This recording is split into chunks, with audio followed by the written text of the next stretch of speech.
Create with no expectation.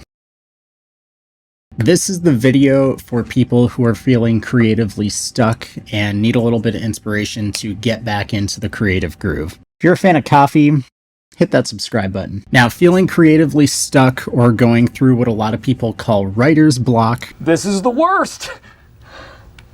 Is something that can happen in any medium of creativity, from writing to music, painting, and so much more. When we get to this dreaded point of lack of inspiration, we can often wonder if we've told the story we need to tell. However, I think this is part of the creative process, and it all goes back to the idea of creativity to begin with. When you have a creative block, it can often come with things like a budget, time restrictions, or some other external factor that doesn't allow you to put out your best work possible. This leads to getting in your head, overthinking, or worst of all, pausing creativity altogether. The occurrence of a creative block often leads a lot of us creatives to come to the conclusion that we just need to wait for inspiration to strike. And while waiting for inspiration to strike is important, it shouldn't be an excuse you fall back on if you're not able to have some sort of creative output. And this leads me into the topic of today's video, which is creating without expectation. I think the root cause of all of this is when we create something that we're either really proud of or people give us validation for,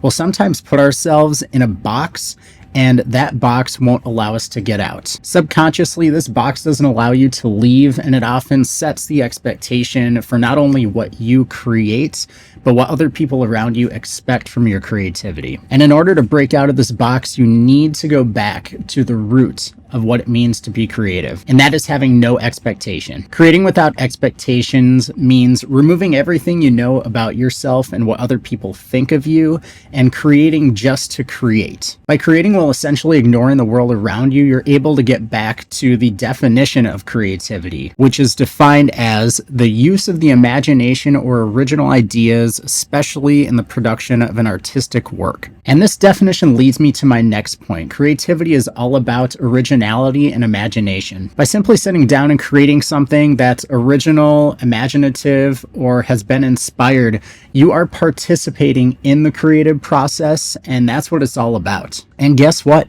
You don't even have to like what you create, and you don't have to please yourself or others. This is something I feel like a lot of people overlook. Oftentimes when we start creating, we want to make something that we like, that people around us like, or something that we're at the very least proud of. However, this has been shown to not necessarily be the case. In fact, Billie Eilish recently revealed that one of her biggest songs ever, Birds of a Feather, off of her recent album Hit Me Hard and Soft, almost didn't make the cut. And this was because it was, quote, stupid and felt a lot more poppy than some of her past work. Now think about it. If Billie Eilish was stuck in her past mindset, Birds of a Feather may not have seen the light of day. And obviously that's not necessarily a bad thing because it is her album and her music and she can release what she wants to. But it is one of her biggest songs ever. And it just goes to show that while she may have thought it was outside the expectations of what people know her for, people clearly liked the track. And if she ended up liking it by the time it was released,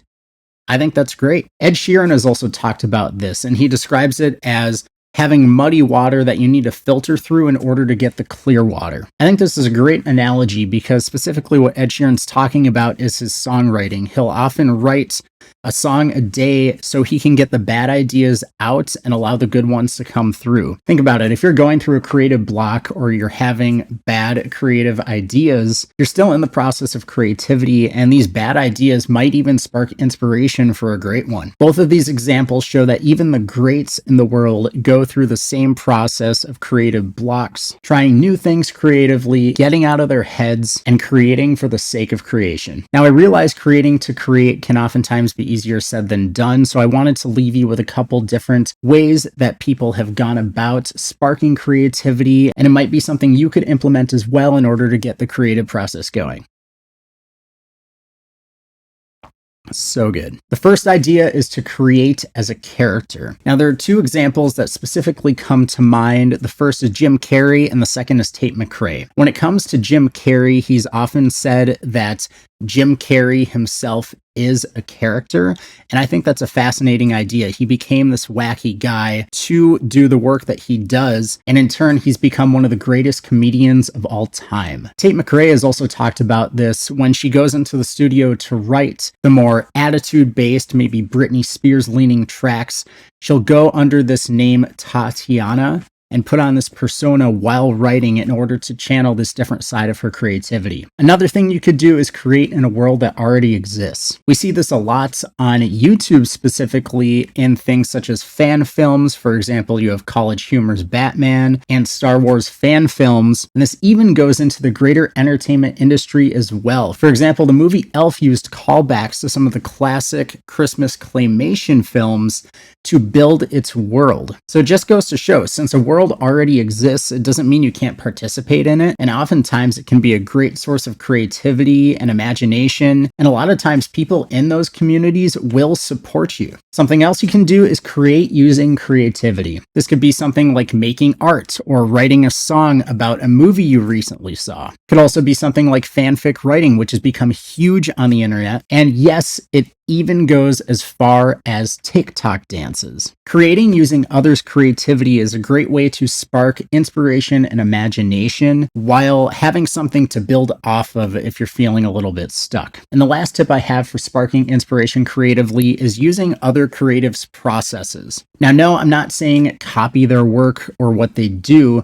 but more so using the methods they do in order to create. For example, Eminem is known to have a very 9-to-5 structured schedule. He'll go into the studio from 9 to 5 every day and create music as if it's his job. Other people will use things such as mood lighting to set the stage and tone of what they're creating. This could even be something like trying out oil-based paint instead of watercolors. The possibility really is endless, and it's a great way to try something different and to see if something another creative does might really be great for you and the style you do. So if you take anything away from this video, it's just that you should start being creative again. Don't listen to social media, don't listen to the people around you, and most importantly, don't listen to yourself. Just get imaginative, get original, and stay creative.